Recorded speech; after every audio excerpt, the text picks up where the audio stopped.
নমস্কাৰ বন্ধু বান্ধৱীসকল, আজি পুলিচ প্ৰশাসনৰ ফালৰ পৰা আমাৰ দিব্যাংগসকলক চৰাইদেউত ফুৰাবলৈ নিবলৈ লৈছে। সেইকাৰণে আমি ওলাই আহিছোঁ। দুখন বাছ ওলাইছে, এখন বাছ আগত গৈছে, এতিয়া আমাৰ বাছখন চলিছে। ৰাইজসকলক অলপ ভিডিঅ' কৰি দেখাই দিছোঁ আৰু তাত অলপ ভিডিঅ' কৰি থাকিম চৰাইদেউ জেগাবিলাক। আপোনালোকে ভিডিঅ'টি স্কিপ নকৰাকৈ চাই থাকিব। আজি শিৱসাগৰ জিলাৰ নাজিৰা মহকুমাৰ প্ৰশাসনে দিব্যাংগ লোকসকলক ঐতিহাসিক চৰাইদেউ মৈদাম ভ্ৰমণ কৰোৱায়। ইউনেস্কোই চৰাইদেউ মৈদামক বিশ্ব ঐতিহ্য ক্ষেত্ৰ হিচাপে স্বীকৃতি দিয়াৰ পিছত আজি নাজিৰা মহকুমা প্ৰশাসনৰ উদ্যোগত তথা নাজিৰা বিকলাংগ কল্যাণ সমিতি আৰু বঠা বেচৰকাৰী প্ৰতিষ্ঠানৰ সহযোগত এই পদক্ষেপ গ্ৰহণ কৰা হয়। নাজিৰা বৰবৰুৱা পুখুৰীৰ পাৰৰ পৰা আৰম্ভ হোৱা এই কাৰ্যসূচীৰ নাজিৰাৰ মহকুমাধিপতি আয়ুষী জৈনে ফ্লেগ অফ কৰে। অনুষ্ঠানত নাজিৰা মহকুমা প্ৰশাসনৰ সহকাৰী আয়ুক্তকে প্ৰমুখ কৰি বিভিন্ন বিভাগৰ বিষয়া কৰ্মচাৰী তথা স্থানীয় ৰাইজ উপস্থিত থাকে। বহুত শুভেচ্ছা জনাব বিচাৰোঁ। আমি যেনেকৈ জানো ৰিচেণ্টলি আমাৰ চৰাইদেউ মৈদাম যি নাজিৰাত স্থিত আছে সেইটো ইউনেস্কো ৱৰ্ল্ড হেৰিটেজ চাইট ডিক্লেয়াৰ কৰা হৈছে।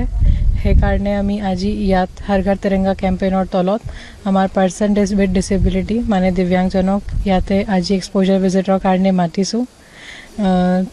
জাষ্ট তেখেতক আমি সেই ভিজিটৰ মোটিভ হৈছে কি আমাৰ দিব্যাংগজন বিকজ আমাৰ সেই ছাইটটো ডিচেবল ফ্ৰেণ্ডলি হয়। তেখেতে ইয়াত আহি সেই ছাইটত আহি গৌৰৱান্বিত মহসুস কৰিব পাৰে কিয়কি সেই ছাইটটো আমাৰ নাজিৰাত হয়। খুব ভাল লাগিছে। আমাৰ নাজিৰা মহকুমা প্ৰশাসনৰ যোগেদি আমাৰ যোৱাবাৰ যিটো গণৰাজ্য সেই গণৰাজ্য দিৱসকো আমাৰ যি দিব্যাংগ ব্যক্তি আছে এই ব্যক্তিসকলক গড টেলেণ্ট অনুষ্ঠিত কৰি আমাক উৎসাহিত কৰিছিলে। আজিও ঠিক এই 2024 বৰ্ষৰ যি গণতন্ত্ৰ এই গণতন্ত্ৰ দিৱসৰ উপলক্ষে আমাক যি আজি ভ্ৰমণৰ যি খোৰাক দিলে সঁচাই আমি আনন্দিত। বাছৰ পৰা নামি এতিয়া আমি ফুৰিবলৈ আহি আছোঁ। পতাকা উত্তোলন কৰাও হ'ল বাছৰ পৰা নামিয়ে।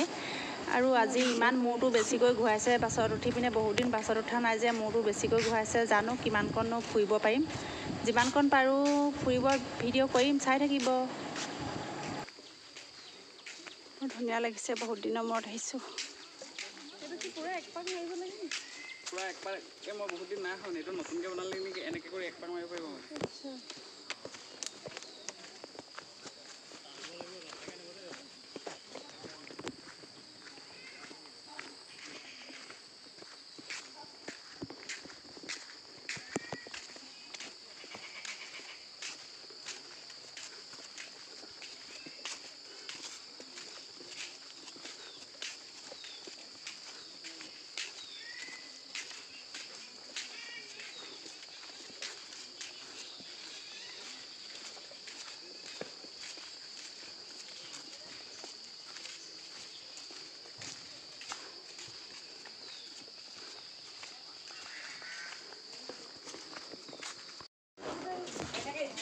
এতিয়া মানুহবিলাক গৈ আছে।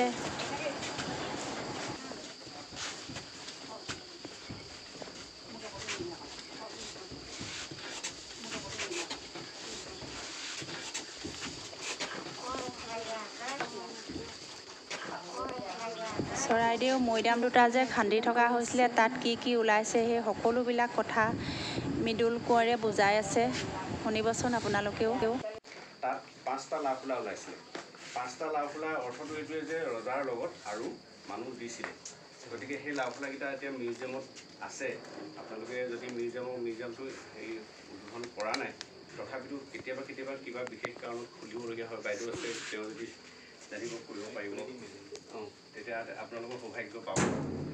এতিয়া সেইখিনি আপোনালোকে চাব পাৰিব। তাত মানে কি হৈছে, লাওফুলা 5টা ওলাইছিলে, হাতী দাঁতৰ টুকুৰা ওলাইছিলে, ফুল কটা এনেকুৱা ধৰণৰ বস্তু ওলাইছিলে। তাৰপিছতে চালপিৰা খুৰা ওলাইছিলে, এনেকুৱা ধৰণৰ বস্তু কিছুমান ওলাইছিলে। আমি ইয়াতো খান্দিছিলে, ইয়াত একেটা মৈদামতে সোঁহাতৰ এইডাল কয় বিউটি বন, গোটেই সাৰখিনি নাপালে, কিন্তু এই বিউটি বন সোঁহাতৰে দুডাল ওলাইছে। তাৰমানে মোৰ দেন 1% তাত দিছিলে প্ৰমাণ কৰে এনেকুৱা ধৰণৰ এইটো কাৰণেও এনেকৈও কোৱা হয় যে আহোমসকল ইমান বৰ্বৰ আছিলে আচলতে বৰ্বৰ নহয় আহোমৰ ৰজাক কোৱা হৈছিলে স্বৰ্গদেউ স্বৰ্গদেউ মানে ভগৱানৰ লগত মানে তুলনা কৰিছিলে ৰজাৰ লগত মৰিব পাৰিলে নিজৰ পুণ্য হয় বুলি ভাবিছিলে এতিয়া উইলিংলি কিছুমান মানুহে লগত গৈছিলে গতিকে এই কি কয় মৈদামবিলাকত ৰজাক দিলে ৰজাৰ লগত সেইকেইজন মানুহ গুচি গ'ল যোৱাৰ পিছতে তাৰপিছত কি হয় তেওঁৰ লগত ব্যৱহাৰ কৰা যিখিনি বস্তু জেনেৰেলি 2খনমান শৰাই দিয়ে 5খন শৰাই দিয়ে 5খনৰ এখনত কি থাকে আপোনাৰ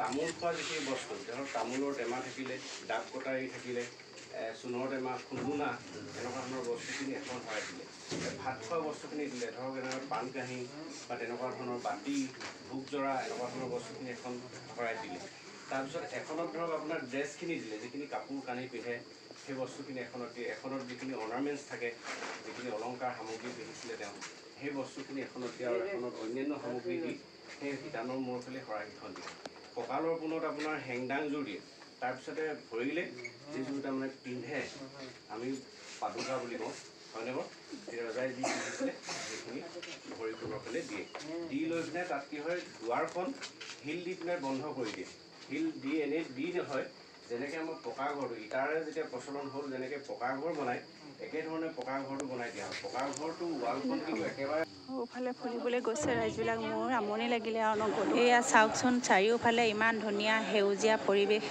বহুত ভাল লাগিছে থাকি কিন্তু মইহে যাব পৰা নাই মই ইয়াতে ৰৈ আছোঁ মানুহবিলাক সকলো ফুৰিবলৈ গৈ আছে মোৰ মূৰ ঘূৰাইছে কাৰণে মই ৰৈ দিলোঁ আৰু সৌফালে ৰাইজবিলাক গৈ আছে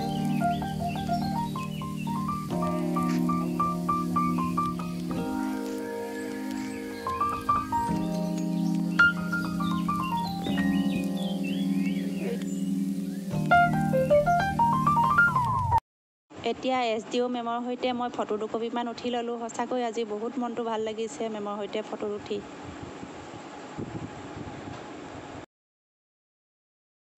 সৌৱা SDO বাইদেউ গৈ আছে বৰ স্পীডত গৈছে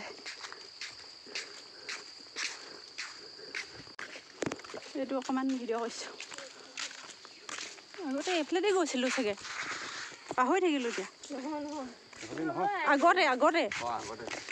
আগতে মই সৰুতে 3বাৰ আহিছোঁ আজি ডাঙৰ সভাৰ কাৰণে এইখন নাও মৈদাম খানোতে ওলাইছিলে মই অলপ ভিডিঅ' অলপ কৰিলোঁ